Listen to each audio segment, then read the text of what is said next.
Wanti asitti bahee fi baga nagaan dhuftanii akkan jedhu qindeessitoonni sagantaa kanaa na filanii waan isaan na filaniif illee hin beeku galatoomaan jedhaan isaaniin dursee so akkuma isaan jedhanittiin akka ergaa dabarsuuf asitti kan hin bahe hunda dura hundi keessanuu keessummoonni keenyaa akka warra qindeessitootaatti yeroo ergaa kana dhageessan ergaa kanarratti argamuudhaaf eeyyama keessan ta'ee guyyaan kun akka bareeduuf hundi keessanuu akka keessummaa jenne malee hooggantoota koomunitii kanaati hooggantoota dhimma kanaati wanti kun hundi kallattiin nama hunda ilaallataa si ilaallataa nu ilaallataaf asitti argamne garuu yeroo namni tokko nama waamee irratti waatanii dhufuun kabajaa guddaa waan ta'eef gammanneerraa baga gammadanii baay'ee ulfaadhaa isiniin jenna baay'ee galatooma ittaansinee warra hooggantoota ta'anii joo dabalatee jechuudha nu fuuldura deemanii karaa kuna nutti agarsiisanii walitti waan kana hidhanii Oromoodhaaf rakkoo biyya keenya keessa jiru irratti waa'ee karaa fayyaatiin waan kana gochuuf tattaafatan kan akka Dr. Obsaa Jootee Joo akkasumas Farhaan Ruufoo warri maqaan dhoofnes biraa warri kun warra guguddaa fakkii nu ta'anii Oromiyaatti deddeebi'uudhaan kaabaa amma kibbaatti ba'aa amma dhiyaatti bakka silaa miilli isaanii qaqqabuu danda'ee fi eeyyama argatan dhaqanii keessa gadi bu'anii ummata keenya laalanii rakkoo keessaanii hubatanii dhufanii nu dammaqsanii nullee akka sagantaa kana qopheessinuuf akka waan kana dura goonuu fi akka waan sichi gochuuf deemnu goonuuf illee fakkii waan nu ta'aniif baay'ee ulfaadhaa galatooma irbaanni galgala kanaa galata hunda keenyaa warra koomunitii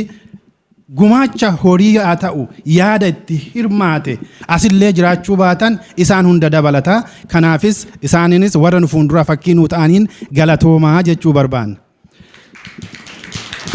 Sadaffaa irratti innisheetifii kana fudhatanii akka wanti kun galgala kana akkanatti bareedu keessummaan keenya Joonis nu jidduutti argamtu nu godhan Taadduu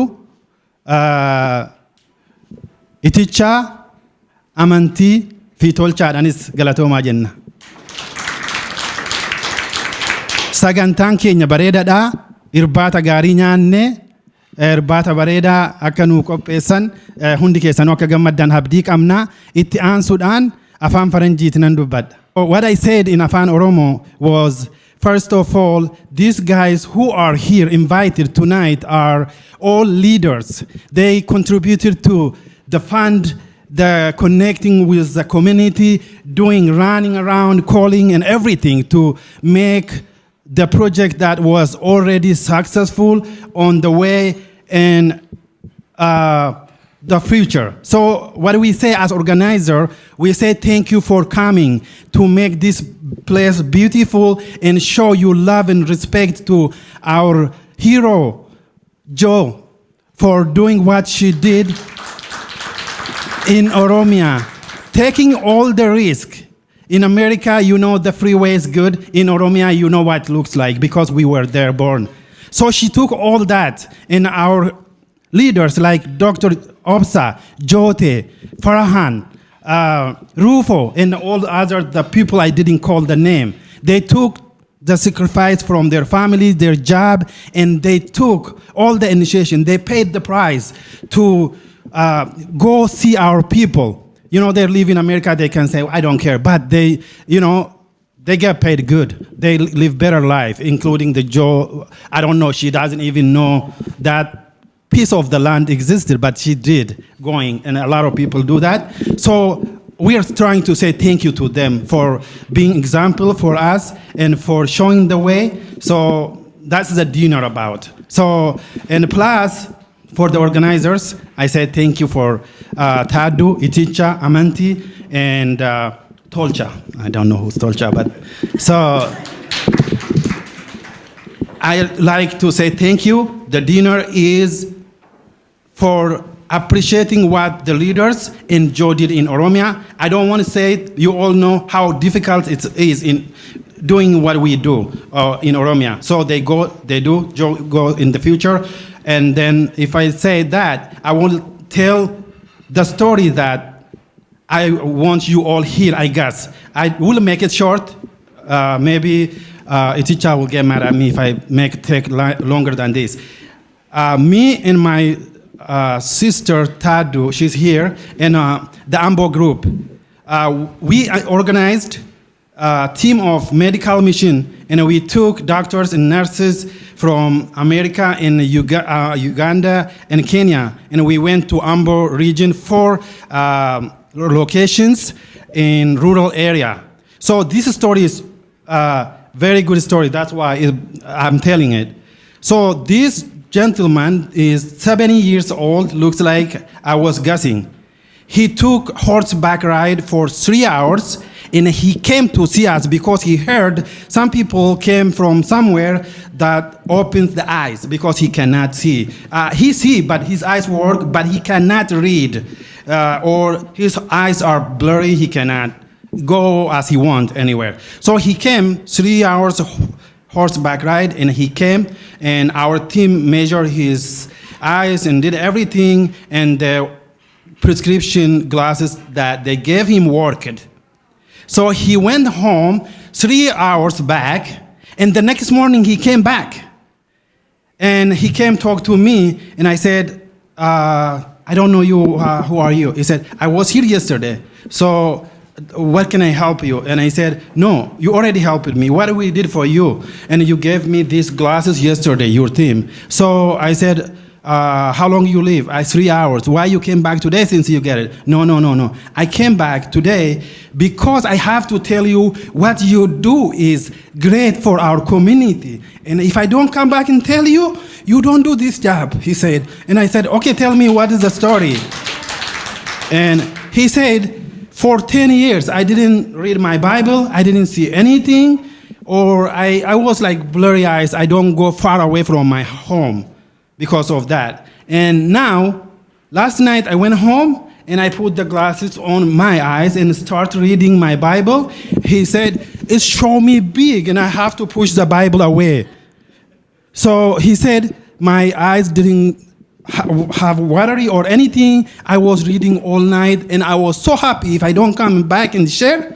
This 6 hours is nothing for me, he said. So what you do, guys, we don't know how good it is. So I don't know how to explain what we do for our community is the best thing.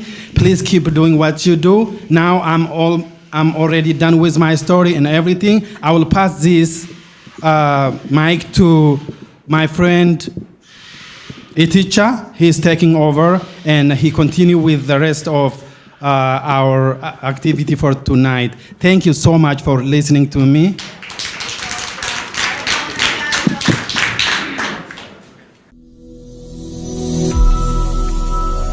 Naannee deebi'uurra maal gochuu dandeenya isa jedhu irratti qabxii muraasa mari'achuudhaaf jirra. Isuma kanaaf amma tarii isaanitti himne tarii faraan faana aga murtaa'ee haasofne irraa namoota muraasan gara fuuldura kanaatti waama. Isaan faana marii gabaabduu goona. Mariin nuyi goonu kun immoo isiniin illee hirmaachisa jechuu kooti. Fakkeenyaaf carraama kanaan isinitti himuu kan hin barbaadu baay'een keenya bakkee dhufnerraa nama 2-3 taanee jiraachuu dandeenya ta'a yookiis nama 10-20 taanee eeriyaa keenyaa jiraachuu dandeenya. Bakka namoonni baay'een hin jirre biyya kana yoo ilaalle Oromummaaf immoo aarsaa guddoo kan kaffalanii obboleessi keenya Ismaa'eel iddoo kana jira Walloo Kamiseerraa. Isaan kanaafoo maal gochuu danda'uu qabna warra akkasiif warra Oromummaatti cichee jiru nama hin qabne. Kana qofa otoo hin taane kaleessa Dr. Abdurrahman Roonet taasa'aattan ture akka carraa gargaarsuma kamiin naannoo Booranaatti ergachuu danda'aniiru.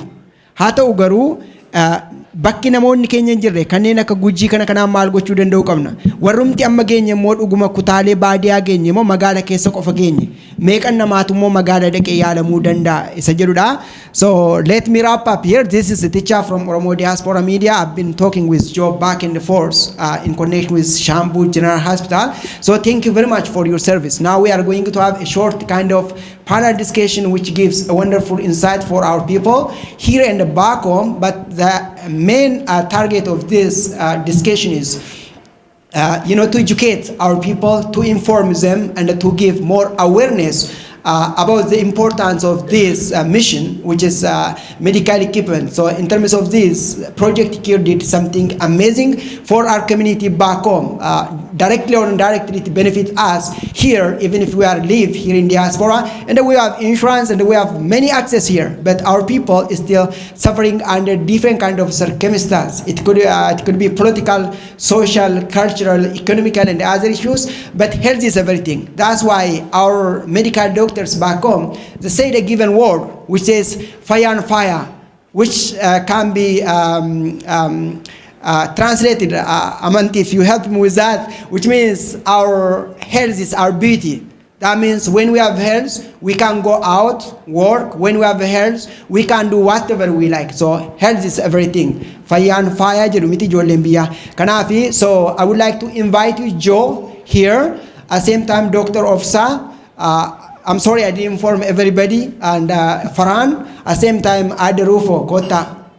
Maqaa keessaniif hospitaala kamirraa akka dhuftanii nuuf himtu. Ani Zoorii jedhama.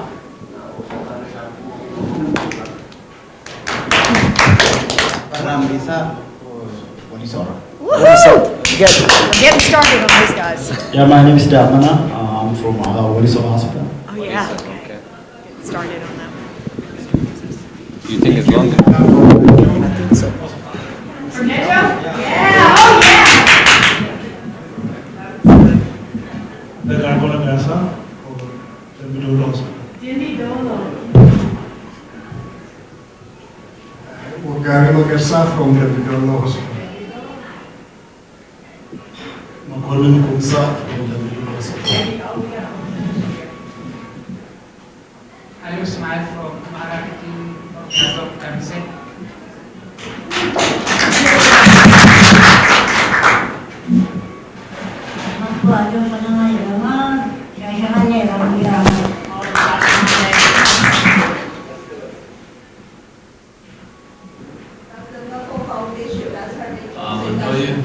From the Dilla General Hospital.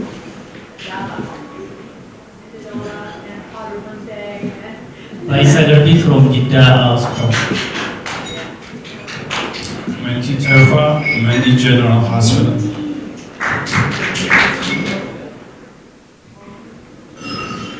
Ragasa Ujura from Gita Ayana in Ambo Hospital.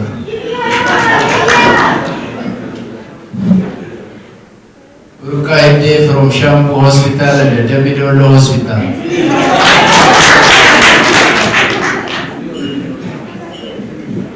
Mula Choksa from Berlin Primary Hospital. 750 kilometers from Hindi. Very close to Suganda and David. And we got a container there. Yes, that means production can make anywhere if you are able to make to Benny. Thank you, FD Jeffrey from Baby Hospital too. Yeah, this is Manager Hospital. That's our case from Ambo Hospital. Lamu Moti, Jeddah Ayana General Hospital. And they also from Mambo. Ifti Papa from Ambo Hospital in Jeddah.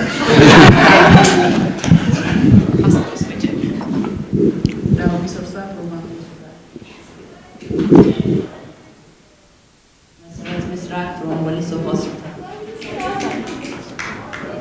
River from Waliso and Hambo Hospital. Alto Babia from Jimba Hospital. Banjawuma from Ambo Hospital. Sahaidoni from Bako Missionary Hospital in the Ambo Hospital.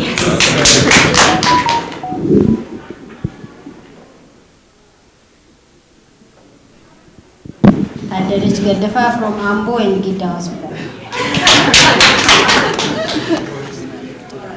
Leila Bori, Shanantibe area. There are quite a few of them, so Jima, Shanantibe Hospital, Setka, Mexico, so it goes. Odeeffannoo kana kan gochaa jirru keessumaa namoonni iddoo kana hin jirre wanna kana beekanii hagam qeerraa dhufaniif saba keessaa dhufaniif maal gochuu danda'u kan jedhuudhaa fi viidiyoo waraabaatti jirra. Yaanni nuyi gaafannu immoo warreen iddoo kana taa'an qofa otoo hin taane isiniyyuu hojii ajaa'ibaa gootanitti dhugaa dubbachuudhaaf. Kanaaf ofuma keessaniif haamilee kennaame. Baay'ee gaariidha. Gaaffii tokkoffaan ani jootiin an gaafadha. Sorry, just guraamalee ma gochuudhaaf dirqama. Sorry. So the first question is for you, Joe. But we are running out of time, so as much as we can, we make short and precise. So we have to wrap up this panel discussion in less than half an hour. Previously, we planned to do in 45 minutes, but now we don't have such kind of time. At the same time, we'd like to give a chance for the participant here. So all of them are an ambassador. They are the one who played a great role in order to achieve this mission. So without them, it's impossible to achieve what you have been doing there for us too. So we really appreciate what they did. Thank you very much. Good job, Joe, the first question I have for you, can you share an overview of Project C.U.R.E mission and how it is aligned with the initiative in Oromia, what you're doing? Sure, I'm holding both of these? Yes. Okay. I'm going to answer the question, and I know we're coming close on time, but I want to say one thing. It is incredibly moving for me to be here and see the faces attached to the hospitals that I have stood with our operations team and labored over packing lists, that I have visited in many cases in person or with Bula, have been on the phone, making sure that we could do the best job that we could for each of you. And it is an incredible honor. The true heroes here tonight are you guys. And to put the names to many of the facilities that I've stepped foot in is incredible. It's absolutely incredible. So thank you. You're the heroes here tonight. You believed in something that you didn't know anything. You'd never heard of Project C.U.R.E, and you believed in something, and that means the world. So thank you. Okay, Project C.U.R.E. We've been around since the late 1980s. We take hospital and medical facility, things that they are going to discard, and we reclaim them, and we do quality control, and we repair, and we fix, and we send to over 130 countries around the world. So we work in a lot of places. We work primarily in Africa, Central South America, but also Asia, Bangladesh, Vietnam. We work wherever there is a need. And we do everything we can to fill as much of that need for hospitals and clinics as possible. One thing about Project C.U.R.E, we can only send what's donated to us. So we're never going to be your whole solution. We know that. We don't have an abundance of CT scanners and MRIs. But boy, if you have stepped foot in a hospital that has 20 doctors and 2 stethoscopes and not even a working wheelchair, you know we can make a difference, and that's what we're here to do. The work in Oromia aligns with our work because it is our fundamental mission. How this magical night came together, hopefully I'll have a moment in one of the questions to talk about that, but it would not have happened without the Jara and Jeru Foundation, without the Mako Foundation, and without Lamif Relief and Development. We've been working in Oromia. We've been working in Ethiopia since 2001, and you've probably never heard of us. We did a hospital here, 2 hospitals there, maybe a teaching hospital. We'd worked with Haramaya before, but never has a community come together in the way this community has. And when we're done, we will send 40 containers supporting 50 facilities. We will never have done that without you as a community. So. Wonderful. I'm going to give the chance for the others at the same time, but before moving to that one, there is a question which we want to know. I know you have been in part of Oromia, different part of Oromia, which would be east, west, everywhere, and around the south too. We really admire that, and we thank for that. That's why all these people are here today. So we really appreciate that. The other thing, what inspired the decision to focus on delivering medical equipment to Oromia? Anything you, what something motivates you? Okay, I'm going to make this brief, but I will tell this story. My journey started with Rufo. I was working for Project C.U.R.E, and I had my first international trip to Africa with the Jara and Jeru Foundation. It just happened. There was no reason, maybe God. I went to a very small health post that Rufo is now trying to rebuild called Haru Hunte. And I was doing the assessment inside with her sister, Sati, as some of you may know. And when we came out of doing that assessment, a community of about 150 people had quietly gathered, and they were sitting in the grass. And they just wanted to thank us for bearing witness to what they survived every day. There was no expectation. There was no demand. There was just a thank you for coming to see us. And my heart broke in a million pieces. This facility delivered 100+ babies a month. I mean, it was a big number, and they didn't even have an exam table. No IV poles, no chairs, no materials, and I knew then I was committed. When I came back, I had a project from the Lamif group, before they were even Lamif, Jote, this man named Jote. I don't know who Jote is. And it turned out he was working in Oromia. And I thought, well, this sounds wonderful. Let's see what part. And they were in two different parts of Oromia. He was kind of West Walaga, East Hararge, West Hararge. I had been down in the Dodola Adaba area. But I thought maybe we have something together. And then Rufo introduced me to the Mako Foundation team. I had lunch at Georgie and Yusuf's mom's house. That was the first time I met her, and she has a school in Oromia. But she knew that there was an importance with medical equipment and supplies, so Georgie and Yusuf said, we're in, let's do it. So I brought all three groups together and said, if we're gonna do this, let's do it meaningfully, and everyone said, okay, we're in. And I was fully in. I've had 3 trips. I've been as far west as Jima, as far east as, I guess probably Haramaya, Chinoxan. Oh yes, Chinoxan. Oh, yeah. I've been as far east as Chinoxan and as far west as Jima and as far south as kind of the Dodola Adaba, close to the Bali region. And I would go back again and again and again because your doctors and nurses are committed to saving lives and they deserve the materials that they need. So we're here to make sure, Project C.U.R.E will always be here to make sure they have it. Simarraan ka paraan warreen abjuu kana keessumaa caalmaatti jalqaban keessaa tokko mee waan jalqabame kana uummanni keenya akka kutaalee Oromiyaa bal'ootti hundumatti bifa wal fakkaatuun gahuudhaaf maal gochuu qabna jettee yaadda? Maalis gorsitame? Gaarii duraan dursee bagaa asitti wal agarreen isiniin ja'a dhugumatti maal joon emotion taatii miti. I am very emotional today anillee jechuu kiyya. Mee waa xiqqoo waan irraa eegalameen isiniif hima. I wish silaa irraa obboleessa keenya jootiin as jiraate gaariidha. Walitti hidhaadha jechuuf hin jee. So wanni irraa eegalamte wannummaan kun cuftinuu akkuma amma joon himtetti Project C.U.R.E duraanuu ture since 1987. 2001 irraa Itoophiyaas dhaqaa ture jechuu. Eegas Oromiyaa illee dhaqeetteemi bar ammoo nuti quban qabnu waan kana cufaatu. Ani mana kana cufa keessaa namni biitii teenya sana qarraan qabne yoo xiqqaattillee ana maalifiif waggaa jaattiin ani biyya sanii deeme. So isin warrichi baratee achi guddattanii achitti sii galtee warri achitti dhalee ilmaan horeellee ni jira.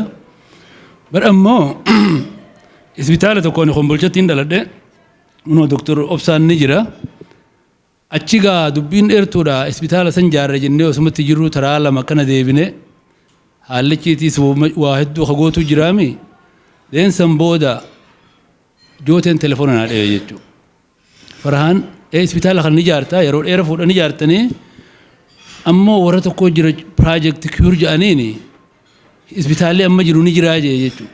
Isaanis waan qabanii jira proposaalii neeyxee isbitaala san laalanii akka jabaa ture duraan. Ni jiraan jeen akkana sii baayetti Dr. Obsaa wajjin Yuunivarsiitii Haramayaa dhaqnee hiwot faanaa tokko agarre jechuudha. Kuma tokko ni gaya mana siree qabu ammoo sireen waa xiqqoo keeysan jiran. Doktoroottii akkamtanas nuuroo sarjanii fi cufa qabu meeshaa hin jirtu jechuudha. Ni jira dura sanumatti goona jeetiin duba gattaa'ee walit dhufnee mee maal goona jenne. Oromoon tokkummaa uuma jetti akka dursan yoo jenneefi yommuu namuutu wallagga jiru harar gargaari jenneen ni taati hin taatu jennee jechuudha. Baala jiru jimma gargaari yoo jenneen hin taatu akka maa goonu duba. Namuu bakkumarraa dhufe haa gargaaru jenneeti yaadda san lafa keenya jechuudha. Bakkumarraa dhufu mee haa gargaaru jennee assessmentiif dheene jenne. Wanni dura istirik godhe joo ammallee ni yaadadha. Assessmentii tana $4,400 nama gaafatan. Naa duraanuu dhabee jiru isin $4,400 akkana jennaan daqiiqaa 10 keessatti itti ergine jechuusitti. Maallaqa kiyyaan itti ergite. Yoo nama biraa gaafannee kana jenne jee yeroo nurraa gubate jenne. Eegas kunoo hospitaala 8 jennaan bakka sii galtee dhaquu hin dandeenye wallagga faa achumatti haa goonu jenneeti ilillii hospitaala goone jechuudha. So wanni hedduu garaana nyaate ijoollee beegii dhufte ifii bakka adda addaatii maal nun ja'an nuti akka nama mana hidhaatii dhufe isinumaa agarraan yoo illee nu erguu baattan tunuu nu geessi ja'an jechuudha. So abbaa keenya tokko adeera jooteetii achi jira inni ritaayir ta'ee jira maal godhe duba laaleetii yaa ilmaan kiyya jee. Isin biyya sanii dhuftaniiti asitti kunoo nama keenyaaf kana jettanii mee anaatu maallaqa hanqa nyaataa asin nyaattan isin gargaara jee lakkii nuti miti maallaqa san akkasuma qabi gaafasa warra beegiitiif ergi jennee nagarte ijoollee achi jirtu akka namni xiqqaan as jiru ni beekna warra beegii sana nagarte achirraa eegalameeti kunoo amma konteenara 70 deemna. Kana maaltu akkas nu godhe jooteedhaan lakkii gaafas hospitaalli anumaatti deemaa tureemi harargeedha jee waan ani wallaggaa hin jenne jechuudha. Nuti agartee ilmaan obboleeyyan keenyaa san warrachitti agarree karaan dhaquu hin dandeenye akkatti godhame obsaan bulaan ni beeka waa'ee beegii sana assessmentii hoggaa goonu iimeeliitiif waa takka illee godhuu hin dandeenye jechuudha.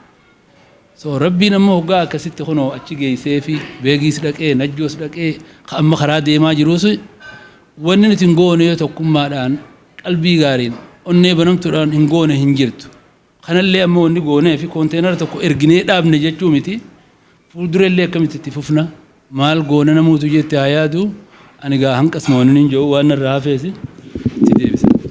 Galatoomii dhaamsa bareedaadha mitiire. Tole achiin deema xiqqoo ishee inni kun pirezidaantii keenya ta'e malee ijoolleedha kamaal naa eegu. Mee Dooktar Obsaatti darbuu kun dura adeeruufottan darba gaaffii wal fakkaatu yeroo fudhachuun barbaadu haasa'uudhaani amma hanga tattee gaggaa'aa jira kutaalee Oromiyaa. Garuu kanarra immoo caalmaatti gahuudhaaf maaltu otoo godhame gaariidha jettee yaadda muuxannoo irraa argatte irraa namni akkamitti hirmaachuu qaba jettee yaaddati qaamaanis Oromiyaa yeroo garaagaraa deddeebitee sabateedhaaf.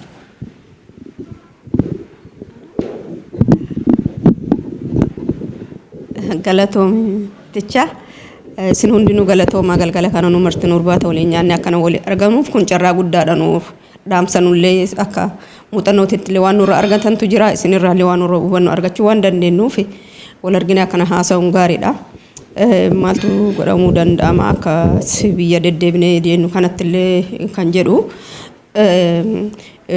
adeemsi kun nutusu anuu hagana deema jedhee hin yaadne yoo itti duraanii projektii kana jala qabu namni hedduu yoo dhageettan bara 2022 iskuul maateriyaalii konteenarii tokko galchine nama 14 galchine iskuula kennaa ka dur haaskuulitti barannee fi elementarii katti baranne sippoonsara godhaa waliin jenne nama 14 konteenara guutuu $40,000 fundraising goone projektara printara komputara buuka 29 guutuu galchine iskuula 18 jechaadha.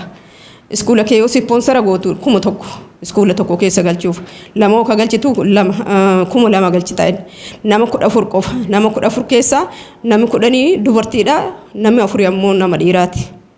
Akkasiin jala qabnee konteenara kana galchine iskuula kanatti raabsinee wayita jennu biyya keessa ammoo tuyyuu warri hospitaala rakkoon guddaan Itoophiyaa keessa jiru meeshaa meedikaalaatiif sappilaayisii kanneen isarra projektii san nuu banaa nu gargaaraa Schoolaan wammoota iyyuu biyya keessa isin gargaaraan illee akkasi partnership akkasi haadalannu jedhan jeejeen jechaadha nu dhaabbata kennaan.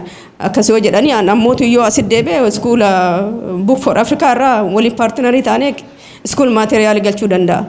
Ammoo medical supplies kanaaf equipment kaampaaniin beeku iyyuu wanna akka beeku Minnesota keessatti illee beeku gara tokkotti illee beeku. Achi deebi'ee halkanuma galee isaanii googilii godhe. Googilii godhe yoo searchii godhu warra kana project C.U.R.E arge project C.U.R.E wayita argu John argine nama biraatti na qunnaam Looraa jedhani. Isitu iyyuu karaarra na kaa'e. Isin dhuftee interview na gootee maal argitee galtee naan jettee viidiyoo argee gale. Keessattu iyyuu ka yaadadhu Goobbaa hospitaala deemee hospitaalicha na mul'isanii ogeessanii dubartii paarkii keessatti deettu arge. Bakkeen hospitaala keessa ruumiin hin jiru, doktorri hin jiru, sireen isin irratti deette hin jiru. Akka loonii badhetti ija kiyyaafotti deette daa'ima. Viidiyoo san kaasee fuudhee warra kanatti mul'ise. Ammallee jedha warri sanii warri assasariin akka biyya deemee waa laalee hubatee deebi'u kana hin beeku ani. Achi ammoonni ani isin himu kun gahaa miti jedheen. Wanni anama fide kun illee gahaa miti ofii deemtanii yoo laaltan malee waan namni amanuu miti jedhee waan an argaan Itoophiyaa haadha ladhee guddadhu malee hospitaala keessa deeme namillee na bira dhukkubsate anillee dhukkubsadhee hospitaala argin beeku. First time moo ofii kiyya arguyyuu anaayyuu waanuma haaraa wayina fakkaate. Waan amananii miti jedhee itti Looraa tanatti yoo himu Looraan ammoo akka nama mataa raafte akka malee na gaddite achi baqa kana na caqaftee I'm ready are you ready naan jette I'm ready jedheen maal godhuu qaba tokkoffaa jennaani deposit $10,000 ofii kaa'uu qabda achi nammoo asasarii erginaa naan jette guyyama san gaafuma san kireeditii kiyya fuudhee hawaasa tokko akka ammasii wali qabamtanii sin mari'achiifne nama tokkoyyuu mari'achiifne $4,000 kiisi kiyyaa baasee kireeditii kiyyatti kenne deposit godhe asasarii biyyatti nu erganii jecha hospitaalaa fi kiliinika hospitaala tokko kiliinika jahaala the first time yoo san isin tuni John duratti dubbatte isin executive director da Afrikaa takkaayyuu dhaqxeen beektu cadhifteetuma duuba warra dhaqu faana laalumaaf deemte hiree rabbii kana akkatti dhuftu laala namitti dubartittiin tana garaa laaftuu ta'uu siin beenu onnee namummaa nama maraa qabaachuu sii takka hin beenu hayyama na gaafatani nama lamaa haa goonu tokkotti asasariin deemaa transportationiif waciin nurratti achitti. Kanaafuyyuu nama akkanaatti haa daballu jedhanii iimeeliin na gaafatan. Eetti dabalaa jedhan amaayyuu nu faranjii nu dabalamte nu oomishaa mitiire. Akkanumaanuyyuu quxuriin faranjiin lamatu biyya yoo dhufe jedhanii hin jaalatu uummanni. Argannee tiree jedhee haa dabalamtu jedheen. Akkasittis tajaajila guddaa kennineefi akka malee simatan biyyi ta'e nan beektanii miti keessummaa akkatti simatan. Biyya keenyatti akka malee simatan isii tana.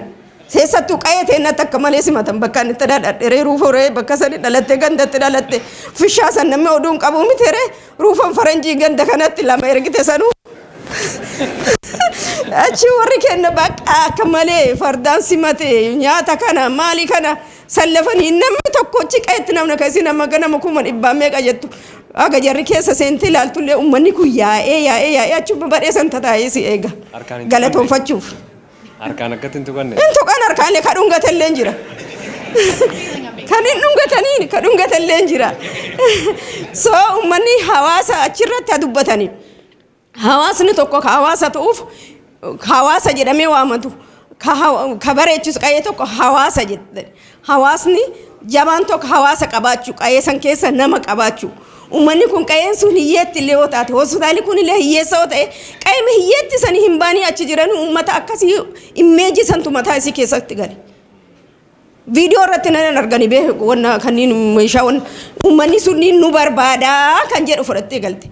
Anallee ammoo qalbii kiyya keessa bakka as taa'ee ilaalaa ture obboleetti ti ergee osan baay'ee na dhagamaa ture hin cinqamaa ture. Amma uummanni kun akkana bahee meeshaa kanan finnaaf jedhee nu eeggatan maal haa taanu kan jedhu. Biyyee nyaannee akka amma hawaasni akka easy nama asirra seentanii akka salphaa wal waamtan kiyya na jalaa dhaga'uu didan. Waan dubartii hojjettu sanuu laala. Waan dubartii hojjettu sanuu laala. So anana ba'uu dide hawaasni dura. Ayya makkoon hin jirtin kun makkoo foundation makkoon warri dubartii aanoolee jennee wal gargaarraa kontinara lama akka ji'a ulfa ji'a sagali baadhatan akkasi baadhannee cinqati kontinara lama ergine. Kontinarri lama biyya galee sadaffaan lama kaasaa sagalutti jira. Kontinarri sadii akkasitti fandiin nu guutame jechaadha. Nu ammoo yoo kadhannu bakka akka kadhattu kun karaa deemtee kadhattu akkasi kadhannee geessuu dandeenya jechaadha. Kanaafuu iyyuu salphaa miti. Yeroo mara akkasitti cinqamaa kennuun salphaa miti. Kanaafuu wanni ayyaannichi an kennu hawaasni part of the solution ta'uu qaba. Yookaan Dr. Obsaa, Bofarehaan, Kamaal, itichaa maalii jennee qoboolee osoo akkana gootanii hoo osoo jechuurra osoo akkana goonee hoo jedha hawaasa. Ammallee namuu ganda ofiirraan jala qaba. Yoo gandarraan illee jala qabe ganda kiyya malee hin gargaaru wanni jennu hin jiru. Garuu hawaasni gabbayee kadhachuu qaban waliin. Fakkeenyaaf wayitaan kiyya kadhadhu ati illee waliin bahi kadhadhu achi an keessii kadhadha. Yeroo keetii na laalaa yeroo biraa ammoo tuyyoo anillee akkasuma dhiphataa deema. Taraallee yoo taate amma waldeenni sadiin kunniin wal qabatee jira jedhee ilaalaan. Amma wanni goonuu amma community hedduu bakkee hospitaala namni asiin jire community'n asiin jire maalaa goonuu kan jedhu. Oromiyaa Health Bureau waliin discussion jira ammallee ongoing discussion jiraachuun mala asiin dura Oromiyaa Health Bureau waliin haasoo akka dhuunfaatitti illee haasaa turre akka groupitti illee haasaa turre. Area Maraayyuu distribution centerii wayii osoo uumame achirraa ammoo tuyyuu hospitaalonni warri sponsora godhuu hin dandeenye illee meeshaa yoo distribution isanii galee achi qooduu hin danda'anii. Nullee of afotti hoo jabaanneetiin jenne kontinara tokko boggaa tokko keessan kontinara tokko hoo galchuu dandeenyu taate warra hanqina qabu kana qooduu hin dandeenyaa. Fakkeenyaaf JJ Foundation kuma 10 waggaa fiduu danda'e lammi yoo fiduu danda'e makkoon fiduu danda'e kunni martinuyyuu 10,000 jechaan is nothing like 3,000 yoo finne 20% fandii nuu galuu irraa yoo itti galchine kontinara tokko warra hanqina qabu qooduu dandeenya jechuu dandeettan. Akkas godhuuf ammoo hawaasni ammoo tuyyuu nu wajjin dhaabachuu qaba. Hawaasa keenya hubachiisuu qabna. Ilaalcha adda addaa gandummaa sanillee keessaa bahuu qabna. Kanaafuu iyyuu marii hedduu nu barbaachisa. Ongoing marii kan nyaataaf walitti dhufnee adda lidhu kana qofan osoo hin ta'in mariin kan walitti dhufnu. Akka tolchaa nama keessina godhee na gaafatee okeen dhufaa ishii lama. Kuni ambooti kun kanaati dhiise yaada walitti dhufnee akkana walteennee waliin mari'anneetiin jenne yeroo yaada burqisiisaa dhufna. Kanaafuu iyyuu bakki nu Oromiyaa dhiisitti karaa biraatu akka nama guddaa qabnuuf hawaasa guddaa qabnuuf akka qabeenya qabnuuf bakka hedduudha qabuu dandeenya. Garuu uummata keenya walitti qabu jechaan akka taffiin beektanii ka uttaalu kan akkas ta'uu nu jalaan qabu amma. Amma baqa waa maraayyuu arginee jirra uf arginee jirra biyya teenya hiyyeessa keenya gargaarachuu qabna. Miidiyaa irratti waan nu waraabnee galle waan ija teenyaan argine. Hospitaala keessa deemnee gilaabsi fidadhu kasii jedhanii san keessa jirra. Kanaafuu iyyuu bakkee hospitaala sponsora gootan maraayyuu irratti hojjedhaa voluntarii kireetii godha biyya keessatti. Bakkee hospitaala kan san to'atu yoo warri kan sirreessine yoo warri kan waliin part of solution ta'ee hojjenne nullee ammoo meeshaa asii kadhannee yeroo mara erguuf hin dandeenyu garuu jijjiiramni gara maraanuu dhufuu qaba. Nulleen gargaaraa jarlee jijjiiramuu qabdan yoo nu meeshaa faranjiirraa kadhannee finnuuf jarri gilaabsii hospitaala sanii akka argamsiisuu danda'uu qaban. Akkasii galatooma.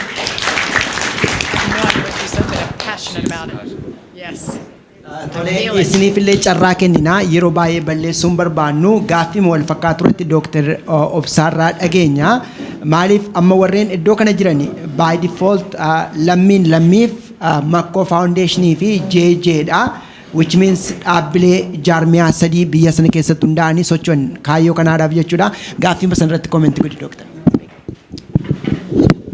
Hayyee akkamii nagaa fayyaa bagaa asitti argamtanii reefuun tana mul'attu siin jennaami. That's one of your name, remember? It is, I know. It was given to you in Gara Mul'ata. Gara Mul'ata, I Yeah. remember. I have the video of me dancing. Oh yeah, I have a lot of videos of you dancing.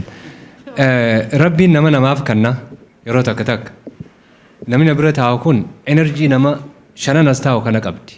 Ganama itti dhuftees akka nama dhagaa baatirii qabuutti she is always energetic. Yaa nakko faltii dhiisa.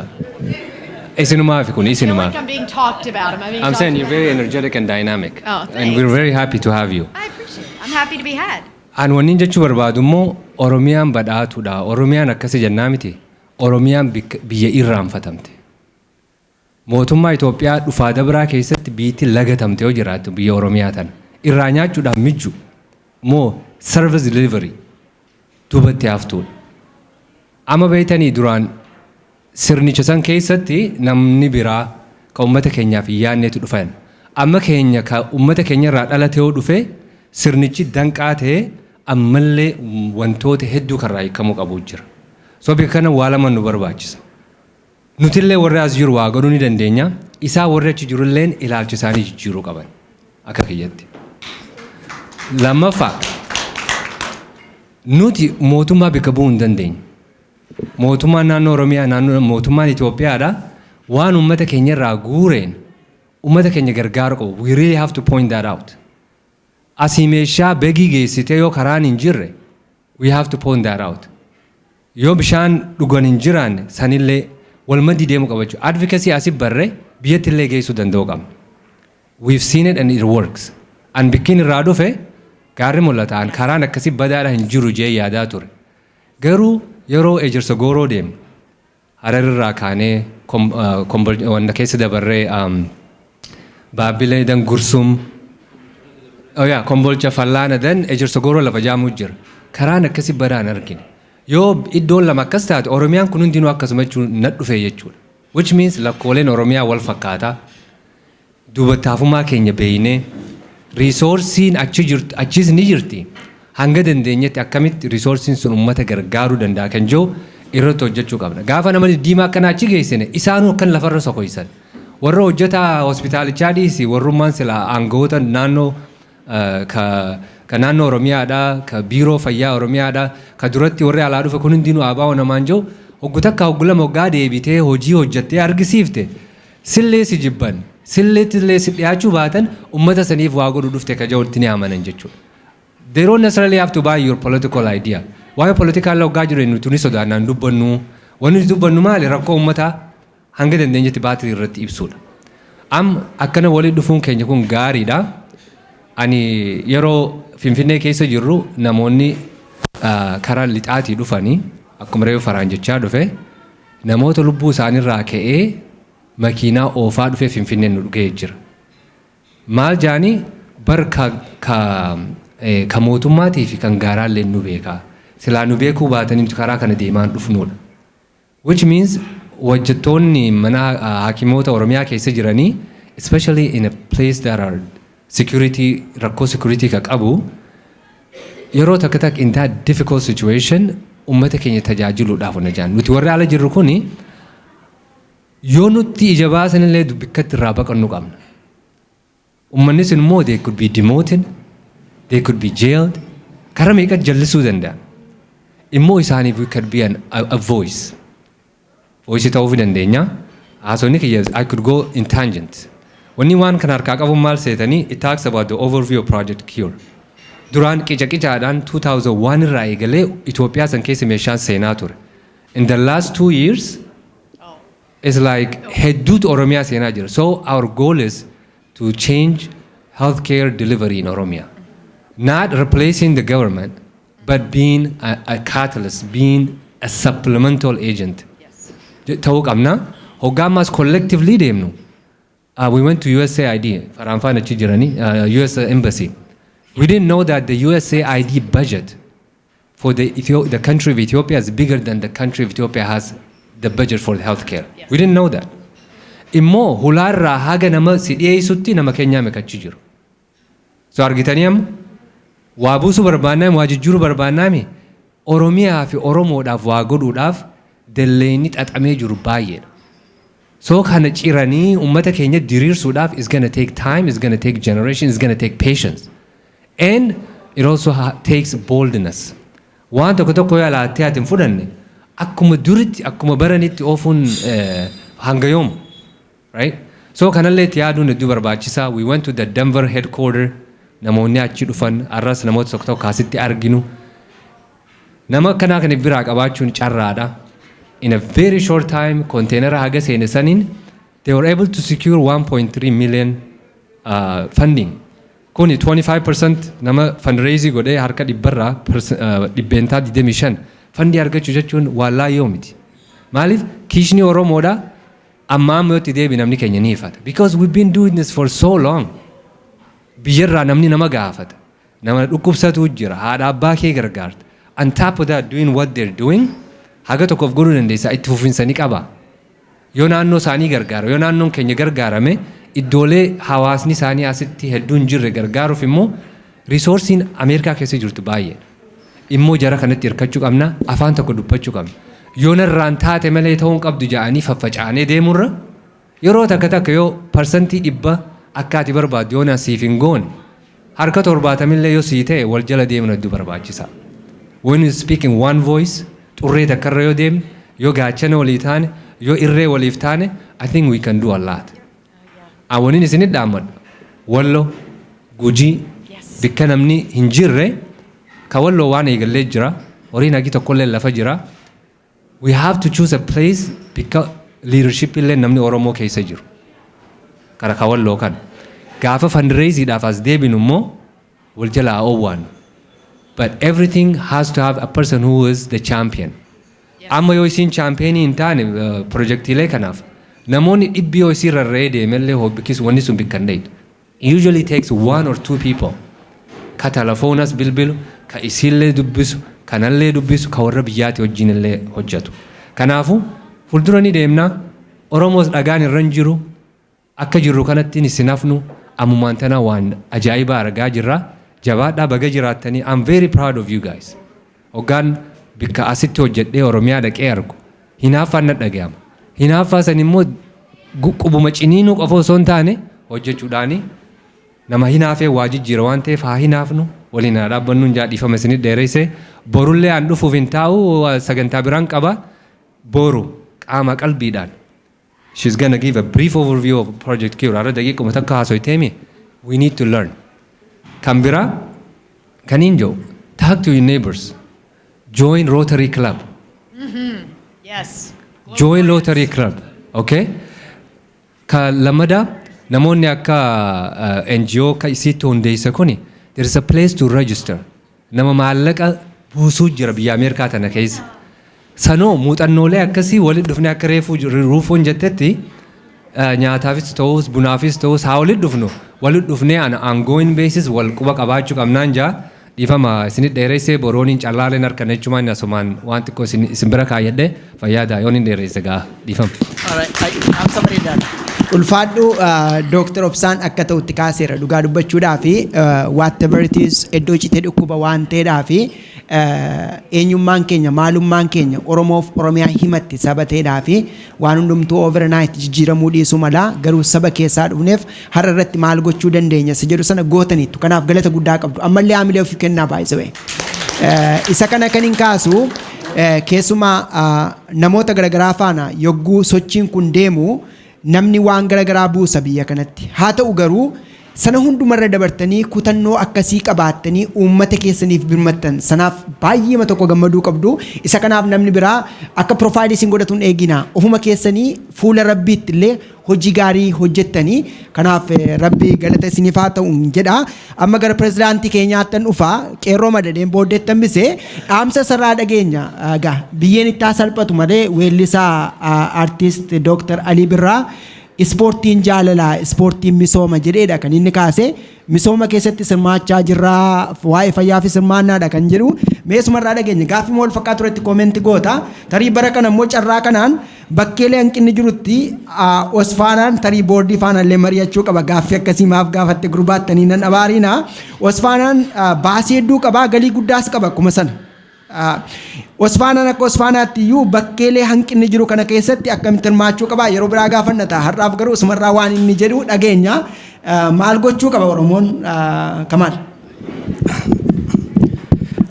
Hayyee ulfaadhu obbeettichaa hayyuu booree waasaanii akkuma soqotoo biyya soqotanii isaanii dubbii yoona jedhanii hayyoota hedduu haasa'eera manguddoo hedduu nu keessa jira na folchaa aksanumaanii duraan dursee ani as taa'uu fedhu ummate nama hadhatiyya makkoo jechi jirti makkoo foundationiin isi irraa dhaabateera nu asumaan dura wallahi biyyatti iskuula ijoollee yatiima abbaa fadhan qabne kana iskuula ijaarree akkuma maatiitti gargaaraa turre akkuma jette ruufoo fi joo wal baranii yaada kana maatiin nuuf fiddee jennaani nu dhugaallee hin beeynu dhugaallee hin seene diqqoo push godhaa turre yoo deemnee ilaallu hiree guddaa achi akkuma maatiititti at least konteerera tokkocha galchuu qabna ka jiru nama sagaliin obboleen sagal qaba kuma 16 walii fuunee at least maatii irraa guune konteerera tokkocha osoma jennu kuma 30 akkana jennaan achi lufne ati wanti kun badhatu malaka jedhuun maybe strategy kana isinillee fayyadamuu dandeettanii fuunee cherchii dhannee cherchii keessaa warra musliimaa keessallee sheeka fuunee wanti kun waan biyyaati kunoo ho'a jennetti kennine baatuu eegalee nageellee arsii shashumannee asaa siraaroo namoota naannoo san jiran fundraising ajaa'ibaa goone istiraatejjiin tokko namni yeroo baay'ee Oromoo yoo waa wayii godhuuf taatu eentu keessa jira dhee ilaala beeyta so san irraa ka'e namoota hedduu stakeholder itti seensisnee keessattuu most likely waan rakkoo biyyaa Oromoo biyyaatu beeka. One thing you should do is doktoroota there's a lot of pushback wanti goone doktoroota zoomiin hospitaala biyyaa irraa seensisnee rakkoo biyyaa isaan ummatatti haasa'anii that is very touchy. Ummanni achirra within 2 months now namoota Minnesota qabu sontaan Minnesota, Portland, Europe, Canada, Australia all the way so namoonni hedduun naannoo san jiraatan marti horii guranii we were able to raise about $126,000 amma so kontenii sadii yeah yeah yeah was it 6 weeks yeah so namoota yeah not just I think that the main takeaway is not don't focus on people that live here. Namoonni kun baqataan keenya naannoo hedduu jira. Europe ta'ii, Canada, namoota achi seensisaati. They were well Australia irraa seenanii namni hospitaalli masgidallee adda qabna, churchillee adda qabna, firaanillee nama hin argita. Garuu hospitaalli that's one thing we have as a group. Gurraachan jedhu amantiin jedhu everybody utilize that hospital. Kanaafuu sabni biraatu amaar hedduu saba biraatu nu keessa jiraata. Hospitaalli nama mara fayyada. So nama mara waa waliif fiduu danda'uuf strategy san fayyadamaa jedha. Kuni ammoo karaa Osfaanaatiin kan jedhu actually I initiated guyyaa way health day jennee we set the date. Jolle aferu turre somehow that did not happen. I think that we should that should happen. It's barcode way le ummanni kenna kuni meeshaan kuni is a million and horila kamu hori container of bicha shipment bicha kafala jedhanii biyya galchu that's a huge opportunity. I think ummanni akkuma argitan baran Osfana more than 10,000 people were came ani finally san yeroo fudhannee fundraising cimaa goone ummanni hin beeku. I think we need to educate our people opportunity kana kanaaf I think namoonni hedduun as jiranii we are willing to work with you guys and kanumaanii fi xaadhiifama isin dheerise. Baay'ee namatti tola. Fokkoruufan ture dura warri gara shaambuu kun baay'ee walitti qabne jedhee fokkoruufan ture garuu erganni 126 ta'e hin dubbadhu jechuudha. Kanaaf dhiiseera. Amma gaaffii keenya gara xumuruutti deemna. Isiniif carraa kennina. Garuu sadura Joe, I would like to ask you the last question. Actually, they mentioned Dr. Obsa mentioned actually, but we would like to listen from you because you are playing a vital role, especially in Project C.U.R.E. This is the help you are getting from Project C.U.R.E. at the same time. But my question is, in order to keep this sustainability and continuity of this project, there are different places in Oromia where they don't have any diaspora here, yes. And some support. He already mentioned one of my close friend over there is Ismail. He's originally from Wallo. So there are some individuals like that, but they don't have any diaspora member here.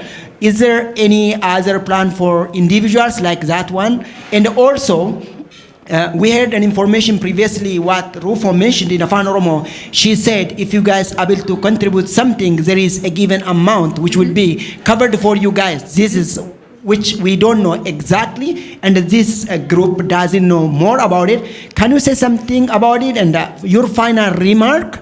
And we conclude from there and we get some question from the participant and we wrap up our panel discussion. Thank you.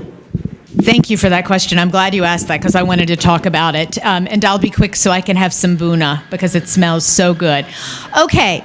One of the reasons that you all have been so successful is because you believe in your people and you believe in your country and you never stop. I would encourage all of you to think about this as not a project that has a start and a finish. This is ongoing.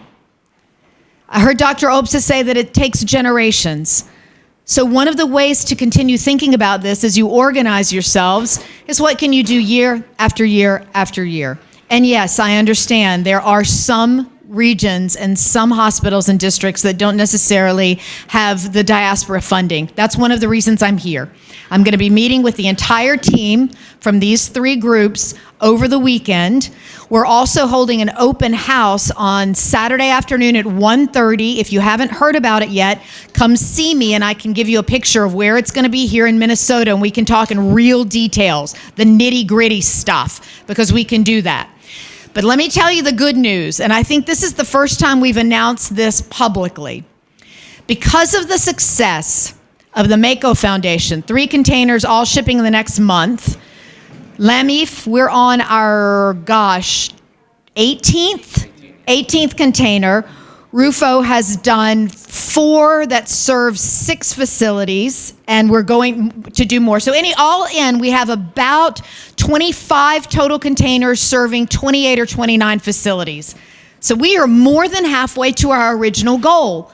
That's huge. You're not starting from the ground floor. You have a lot of dedicated, passionate people who are continuing to understand that healthcare is a daily activity.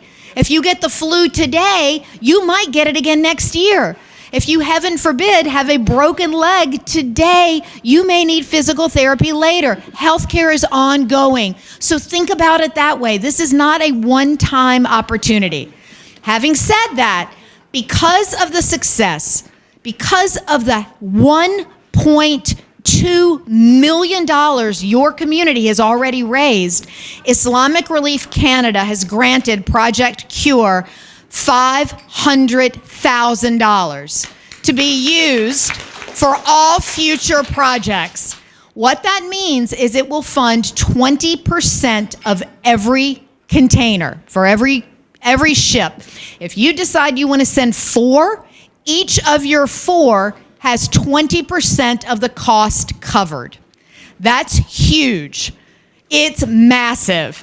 And it wouldn't have happened if Islamic Relief Canada had not seen the collective work you were doing. Truly. We were able to put together a grant proposal and submit it to them. They asked that we submit our sub-grantees. If any of you are in fundraising, you know how this goes. And so I had to submit to Mako Foundation and Lamif and Jara and Jeru. Those are the 3 approved subcontractors for this. So as long as the container goes from Project C.U.R.E. in conjunction with one of these 3 groups, you're going to get a 20% funding, which is between $8,000 and $9,000 each, depending on where you're shipping.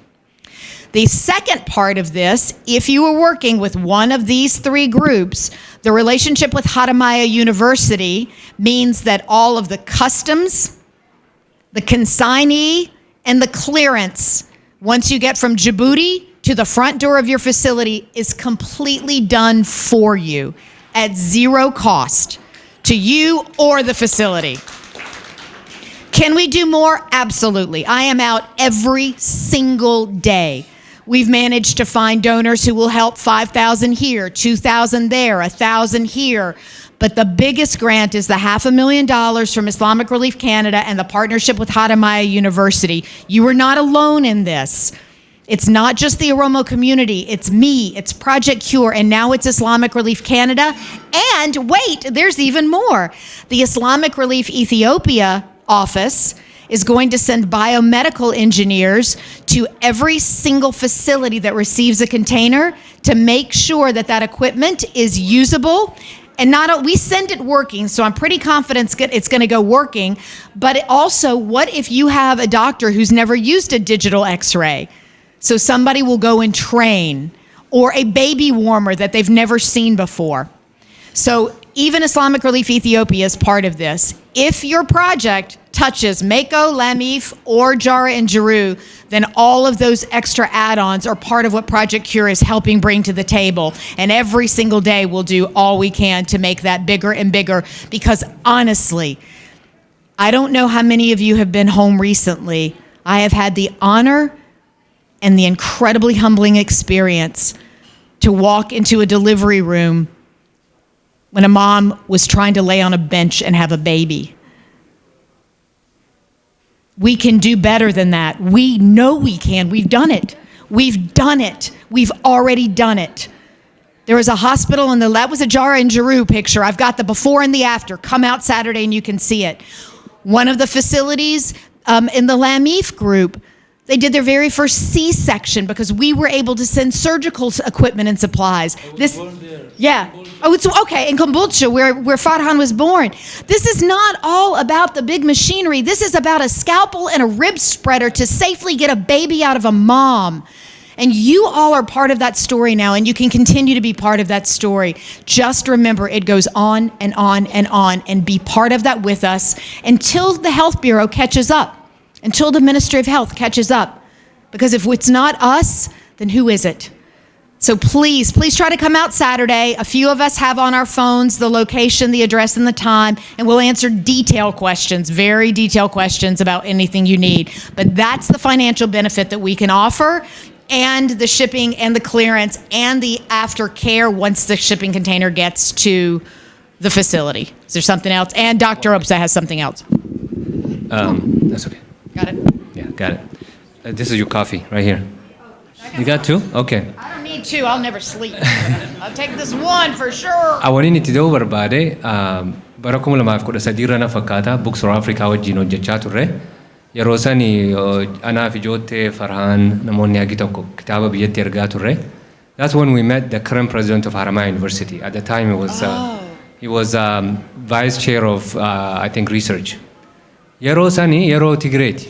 Yeroo hamaa ture. Yeroo wanni Oromoon itti maxxante hundinuu lagatamaa ture san.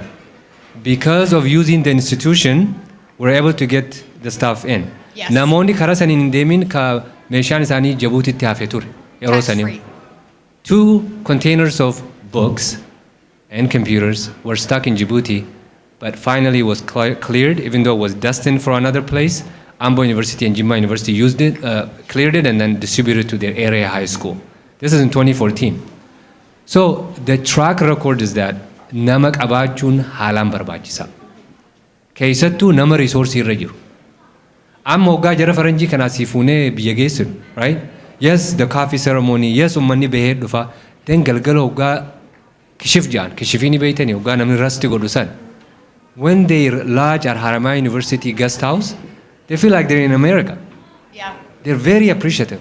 Resourcing all of that resources at our disposal because of the person we have there. Yes. So kanonin joof isa nama sanillee du'aa godhaafi rabbichi haas tursiisu, and the fact that they're able to cover the cost of clearing the customs. Customani beeytanii miti is very difficult. Bureaucracy akka Itoophiyaatti hamaan jiru addunyaa sana. Oh yes. The Defo, who's from Portland, Books for Africa irratti hojjechaa turre, recently I ran into him in Finfinne. Amma meeshaa mana hakimaa kana gurguraa jitti. The Defo, I haven't seen you in a long time. What happened in Jen? Waggaa 20 taane ammee. Easy jaratti naarse. Maal taate? I told you the 2 containers. That was his container. Second, a German hospital was downsizing. And then he was able to pay for the container shipment. Djibouti containera kud afur kageo dhufe. Gaafa yeroo electiona ture warri Tigreedhaa dide Sierra Leone fudhate. Look at that country. Sila yoonuma fuudhanii harkuma isaaniitu nu distribute godhan irra hin jiru. Namuma san namummaa waan kana fide nama biraa ta'uudhaaf. Sila ammaan tan inni Tigree ta'e I'm sure jeneraala tokko bilbilee galcheetuu ni gurguraa yoo barbaade. Waan tola biyya takkaa dhufe hunda akkasiin mayisaa turan jechuudha. So we've come far, and still there's a lot of work to be done, right? So Haramaya University, we are very proud of them, and we thank them. Absolutely. Yes. So Kamayi kanin jo lammi fonni hundeessineef yeroo Farhaan wajjin Haramaya University dhagu yeroo duraatiif konfiraansii biyyoolessaa waa'ee mental health IOPA fi Haramaya University Ambo Jimma kan hunda walitti qabnee goone. This is December 2022. He came because he was working on the hospital project. Then waa godhuudhaaf yootti abboomte malee yoo sirna lafa kaayyette malee Usumaa'in naa hojjedhu jettee namuma tokko irra dhiifte yoo waal teessine yoo gaccamsitee waa hin jaarre it is very difficult. Kalammada amma viidiyoo isiin kaaftesa yoo dhuftee faranjii garsiifte where can I donate sin jarri kun gara laafu beeyta hedduun isaanii. So they need an organization that is here. So organization kan gadhaabuun biyyattiifillee asiittillee faayidaa nu qabu. I think Farhan was just in Florida recently. One of the person that we took with us, can I talk about him? Okay.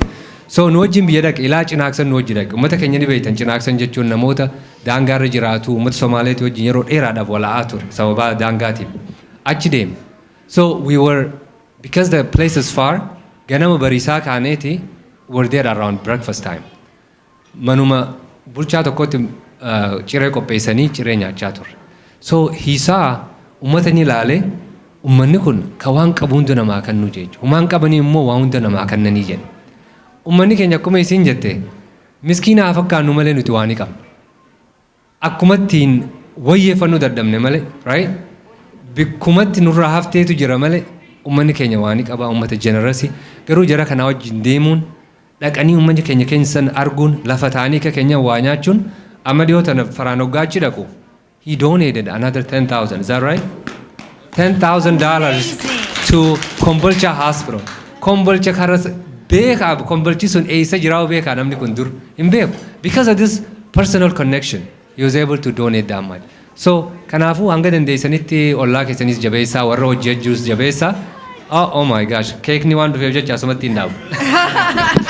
All right, hintumurraa isiniif carraa kennuu barbaanna garuu waan amma Dr. Obsaan dura jedhe boru osoo hin taane gaafa 25ti Saturday sanbata xiqqaadha.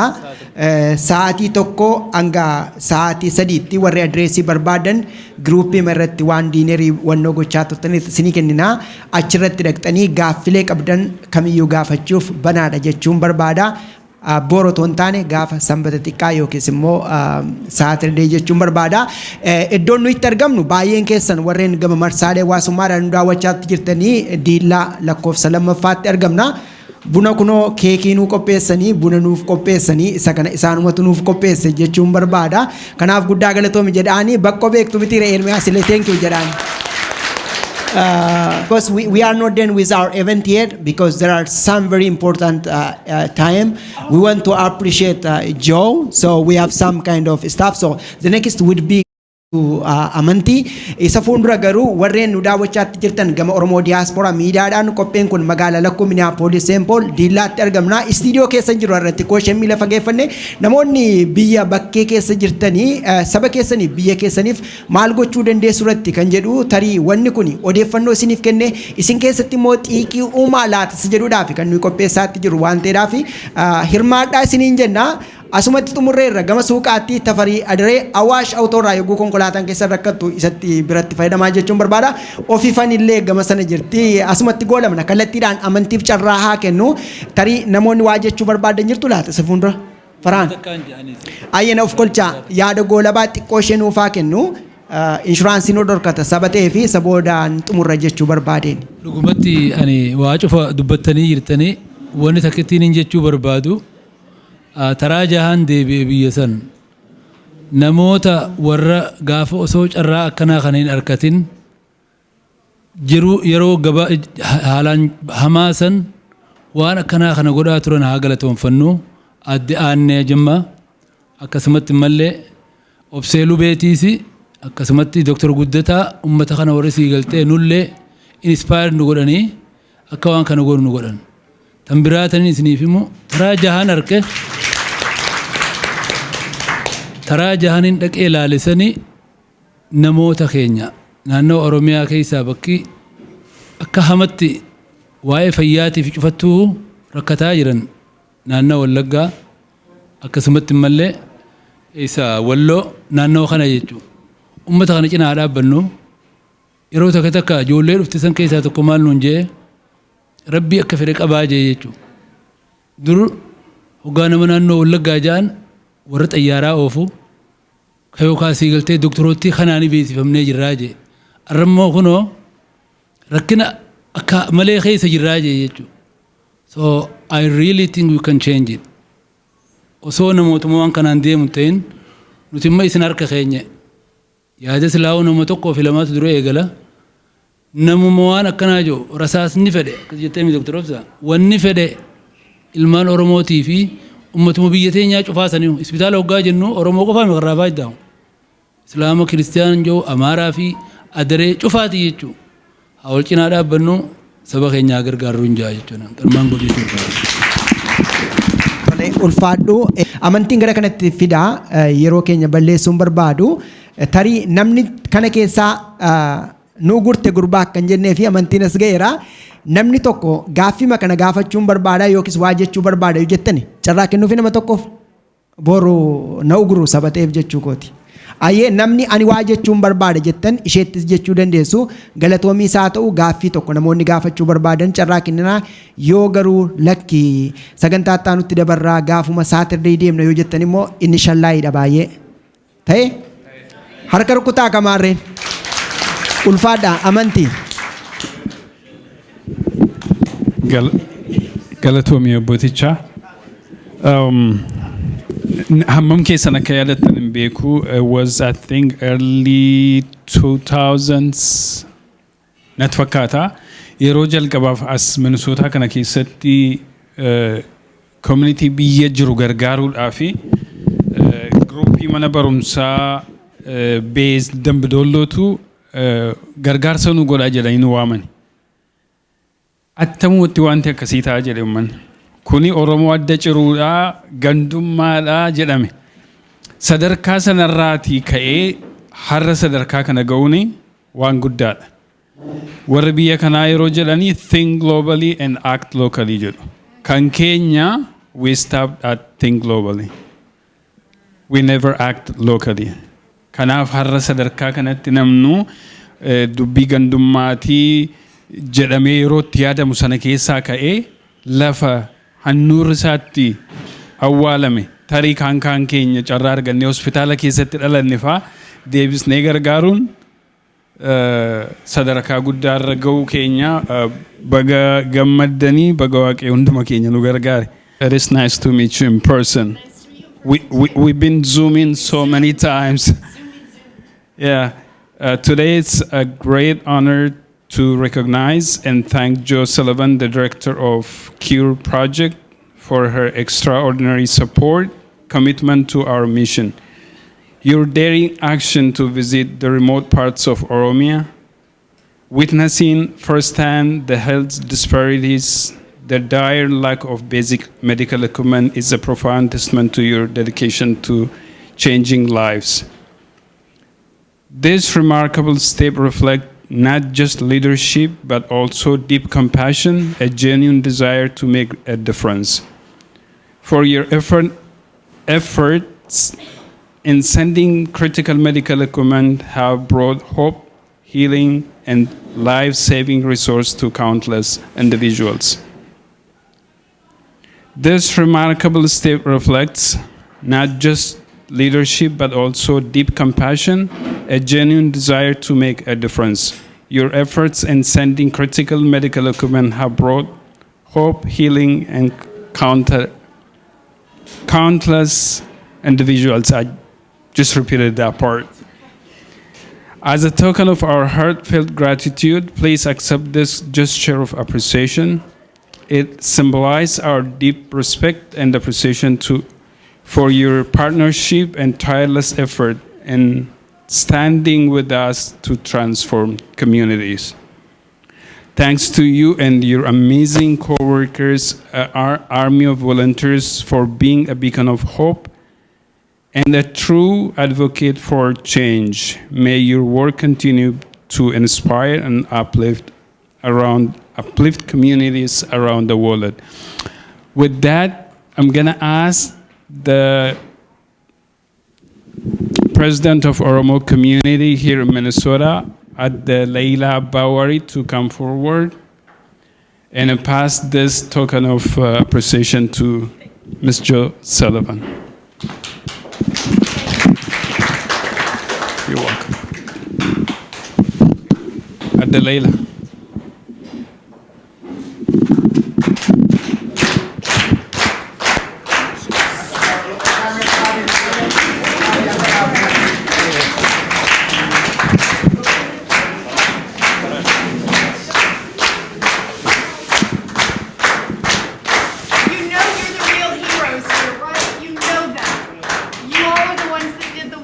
And gave the money, and I don't even know what to say about this. I don't feel I'm anywhere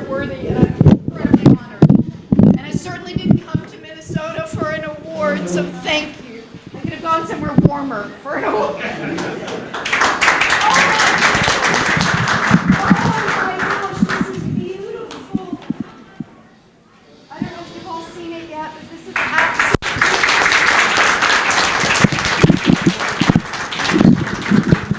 Thank you for the chance to work with all of you and to walk the halls of your hospitals and your facilities and to meet the people in Oromo and the doctors and the moms.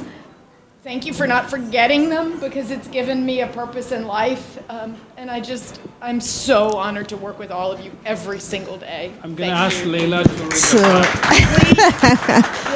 read. Which way are we reading? Okay. Wait, can I hold? All right. All right, that's okay. So it says Oromo Hospitals recognizes to Joe Sullivan for the passion, commitment, and hard work you put into our success. January 23rd, 2025. This is, it is a big deal for us. Thank you so much. You are so emotional. You wonder what other people would feel. I just wanted to add one more thing. For those of you who did not witness the packing container, I've been there recently.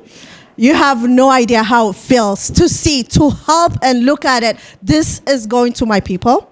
I recommend for you all. It was hard. I said I don't want to go. And Alto was like, I don't need to go. But after I went and witnessed that, the fulfillment, the things that you feel, I can't explain it. Dhugaa jechuudhaaf deemaati ilaalaa yoo dandeessan deemaati maaltu biyya keenya deemaa jira maal godhaa jirra kan jedhu deemtanii gaafa ijaan argitanu baay'ee wanti gootanu garaas hin gaa. Let alone I know those of you who went back home, you can feel double and triple of that feeling, but the feeling that we've done something and we're doing something is a great thing. Dhugaa jechuuf hedduu galatooma. All the team who started this, Joe, Rufo, thank you so much. It is a start. We'll continue doing this. But one other thing, waan hin jechuu barbaadu. Mi'ellee ergaa jirra. Hospitaalli maal fakkaata isa jedhus beekuu qabna. Eessatti galchaa jirra. I know it's supposed to be the hospitals and the country's thing. Ummatatu achitti qulqulleeffachuu qaba warra health bureautu maali. Garuu it doesn't.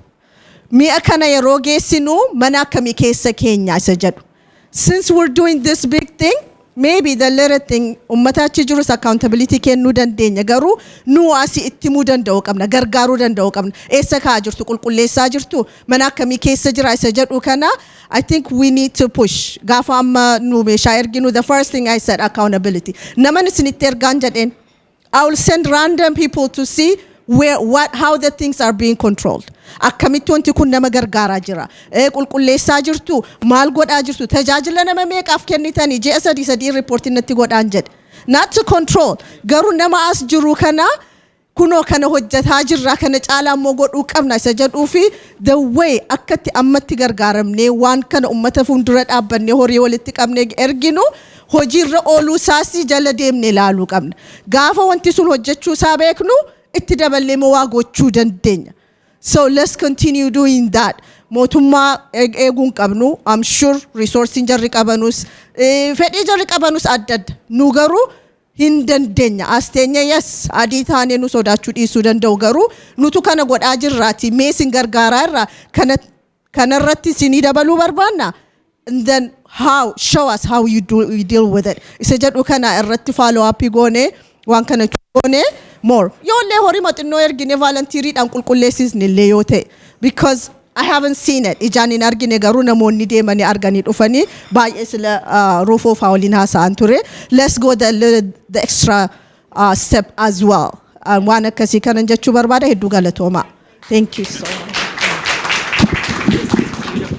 Just one moment, we're not done yet. Oh gosh. Yeah, you can remain standing. If you're tired, you can take a seat. One more thing. I'm gonna ask Tadu to come forward. I wish Dr. Sule is here tonight. He was supposed to be here, but his flight is gonna arrive. Yeah, midnight. Dr. Nuruddin. Can you arka kenna fi med Dr. Nurel afaltaku? The one Yep. and only. Tadu, come forward and pass the next gift.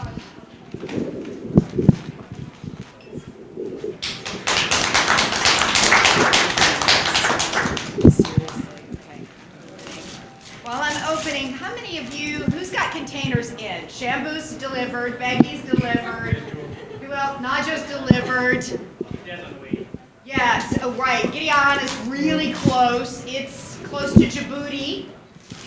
Yeah, so there's three on the way, and then the 13 that have been there for a while. But this is not a group of people who are aiming to try to do something. You have done it. So don't forget that. Okay. I mean, that's breaking out. Beautiful wrapping. Okay. Oh, here's. Does anybody else keep tissue paper besides me? I always keep it. Are you kidding me? With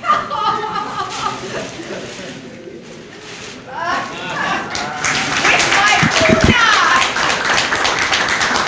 Puna. I remember this breakfast, and this was the time I remember saying, this could be big. This could be big. That's why my hands. It was in Denver. It was the week in Denver. And I was talking and going, this could be big. And that's why my hands are open. It's getting bigger now and bigger.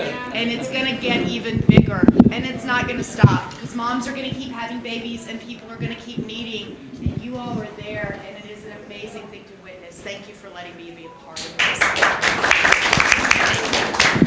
I think with that, we're going to wrap up the program. But at the end of the program, we're going to take a picture. Each hospital representative will take a picture with Joe at the end. Probably we're going to use this background or the one back there or Dilla's background. Karaa Minnesota C.U.R.E inshuraansii fayyaa argachuu akka dandeessan beektu nama navigator yookiin karaa agarsiiftuu jedhamurraa inshuraansii fayyaa iyyachuun gargaarsa bilisaa qaamaan argachuu dandeessu. mn.gov/dhs/Minnesota C.U.R.E irraa caalaatti baradhaa.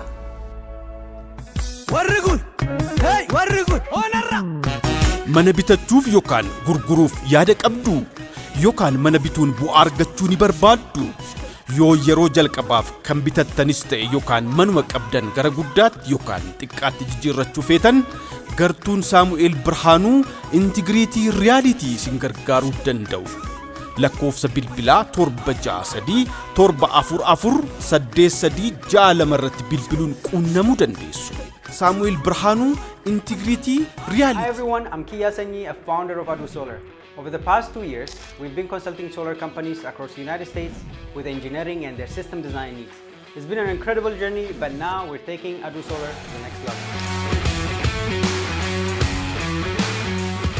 Adu Solar has officially transformed into full-service solar contractor, serving homeowners here in DMV area.